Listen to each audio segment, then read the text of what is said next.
आपण बनवणार आहोत गौरी गणपतीसाठी कुरकुरीत अशी एकदम शंकरपाळी।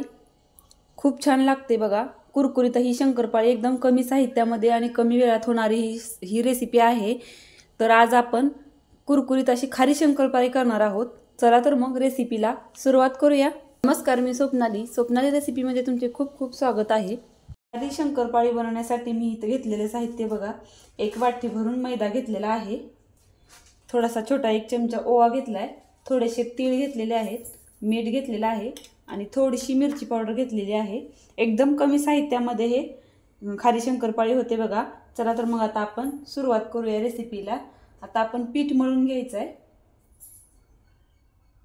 आता आपण पीठ मळून घेऊया। मी इथे एक ताट घेतलेला आहे आणि ताटामध्ये एक वाटी मैदा घेतलेला आहे बघा। चाळून घेतलाय मी मैदा आणि ह्याचं वजनी प्रमाण म्हणलं तर 200 ग्राम असेल हा मैदा।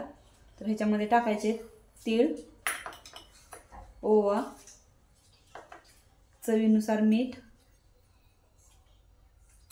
आणि थोडीशी मिरची पावडर टाकणार आहे मी।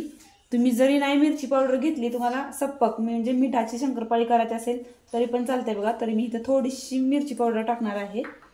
आता हे चांगलं मिक्स करून घेऊया।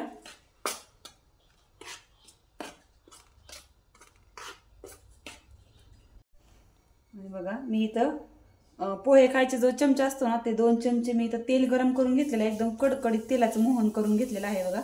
ते ह्याच्यामध्ये ओतायचं आहे आणि हे गरम आहे, लगेच हात घालायचा नाही। हे चांगलं असं आपण चमच्याने असं मिक्स करायचं आहे बघा आणि हाताला सोचेल असं परत हे सगळं चोळून घ्यायचं आहे। आता आपण हाताने सगळं तेल टाकलेलं हे करून घेऊया। थंड झालेलं आहे थोडंसं आता बघा। असं चोळून घ्यायचं आहे तेल टाकलेलं सगळं आपण ह्याच्यामध्ये बघा। तेल टाकलेलं आपण सगळं पिठाला चोळून घेतलंय असं बघा। तेल सगळं लागलेलं आहे असं पिठाला। मुटका केला ना तर बघा थोडंसं ओलसर असं वाटतं आपल्याला। तर आपण ह्याच्यामध्ये पाणी घालून हे आता मळून घेऊया। थोडंसं कोमट पाणी करायचं आहे आणि हे मळून घ्यायचं। आम्ही तेल गरम करायला ठेवलं होतं, त्याच भांड्यामध्ये थोडंसं कोमट पाणी करून घेतलेलं आहे।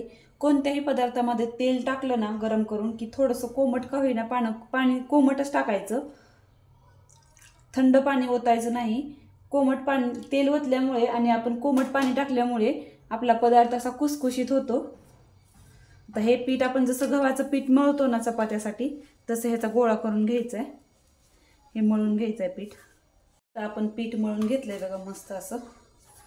इथं एक वाटी पिठाचं आपण केलेलं आहे फक्त बघा। आता हे 5 ते 10 मिनिटासाठी आपण ह्याला झाकून ठेवूया। 10 मिनिट झालेले आहेत। आपण असा चपाती एवढा गोळा करून घ्यायचा आहे आणि बाकीचं पीठ आहे ते झाकून ठेवायचं आहे। पीठ बघा एकदम असं एकदम पण घट्ट नाही आणि पातळ पण नाही। आपली चपात्याची कणिक कशी असते ना तसं आहे बघा, सैलसर आहे, एवढं पण हे नाही। आता आपण हे लाटून घेऊया। तसं पीठ लावून घेतलेलं आहे मैद्यात आणि आपण हे आता लाटून घेऊया। एकदम पातळ लाटायचं आहे बघा, चपातीपेक्षा सुद्धा एकदम पातळ लाटायचं आहे। जेवढं पातळ लाटेल ना तेवढी आपली शंकरपाळी कुरकुरीत होणार आहे बघा। आपण अशी पूर्णपणे पाड पण लाटून घ्यायची अशी।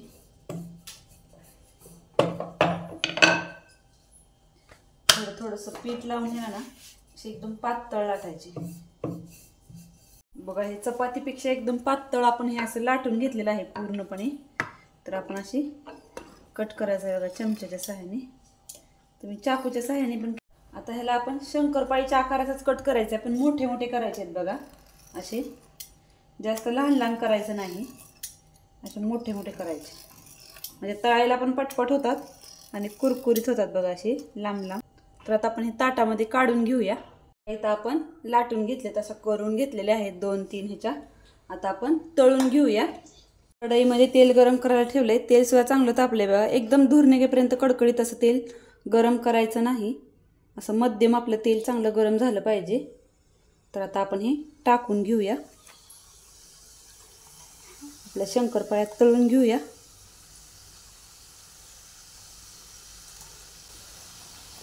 जेवढी आपण कढई मोठी ठेवली तेवढ्या आपण तेल जेवढं आहे आपल्या ह्याच्यामध्ये ना तेवढं आपण थोडे थोडे करून तळून घ्यायचे 2-3 बॅचमध्ये बघा मी थोडासा गॅस इथं मोठा केलेला आहे, मध्यम करायचा, जास्त पण एकदम मोठा गॅसवर पूर्णपणे तळायचा नाही. आणि गुलाबी रंगावर येईपर्यंत आपण इथं तळून घ्यायचे आहेत. बघा किती पातळ केलेले आहेत आपण, चपातीपेक्षा सुद्धा लाटी आपण एकदम पातळ लाटायची आणि तरीसुद्धा अशा फुगलेल्या आहेत. कारण ह्याच्यामध्ये आपण थोडंसं तेल टाकलेलं आहे आणि कोमट पाणी वापरलेलं आहे पीठ मळताना, याच्यामुळं खुसखुशीत होतात. 1-2 ते 3 मिनिटांमध्ये आपल्या तळून झालेत. आता आपण काढून घेऊया आणि तेल निथळून घेऊया चांगलं. बघा आवाजावरून तर तुम्हाला समजतच असेल कुरकुरीतपणा. खूप छान लागतात. एकदम सोपी रेसिपी आहे आणि एकदम कमी साहित्यामध्ये बघा एकदम कुरकुरीत होतात अशा ह्या शंकरपाळी. आणि आपण ह्या गौरी गणपतीसाठीच काय तर मुलांना मधल्या वेळेत खाण्यासाठी सुद्धा आपण ह्या करू शकतो. आता आपण हे एका ताटामध्ये काढून घेऊया. बघा काय कुरकुरीत झालेले आहेत, अजिबात तेलगट्टर होत नाहीत. आता आपण सर्व शंकरपाळी तळून घेऊया अशाच पद्धतीनं. सर्व शंकरपाळ्या आपल्या करून झालेल्या आहेत. फक्त 1 वाटी पीठ घेतलं होतं आणि त्या वाटीमध्ये एवढ्या अशा प्लेट गच्च भरून आपल्या शंकरपाळ्या झालेल्या आहेत. खारी शंकरपाळ्या एकदम कुरकुरीत झालेल्या आहेत. बघा मी तुम्हाला एक तोडून सुद्धा दाखवते. एकदम कुरकुरीत झालेल्या आहेत, अशा एकदम कुरकुरीत झालेल्या आहेत. बघा ह्या शंकरपाळ्या खूप छान मस्त लागतात. तुम्ही सुद्धा नक्की करून बघा. आणि एकदम कुरकुरीत कमी वेळात होतात आणि कमी ह्याला साहित्यसुद्धा एकदम कमी साहित्यामध्ये होतात. बघा तुम्ही सुद्धा ही रेसिपी एकदा नक्की ट्राय करून बघा आणि कशी वाटली कमेंट करून सांगा.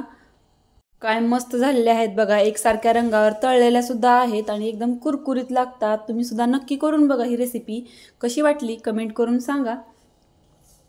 याच्यामध्ये तीळ वगैरे टाकल्यामुळे एकदम छान तीळ तर असे तळले जातात, एकदम कुसकुस लागतात बघा तीळ टाकल्यामुळे. आणि तिळाची सुद्धा आणि ह्याच्यामध्ये ओव्याची सुद्धा खूप छान चव येते. ही रेसिपी एकदा तुम्ही नक्की करून बघा. आणि तिखट तर तुमच्या आवडीप्रमाणे, तुम्हाला नसेल तिखट टाकायचं असेल तर तुम्ही तिखट पण टाकू नका. आणि तुम्हाला ह्याच्यापेक्षा जास्त आणखीन तिखट करायचं असेल तर तुम्ही तिखट पण करू शकता. चला तर मग पुन्हा भेटूया आपल्या नवीन पुढच्या व्हिडिओमध्ये.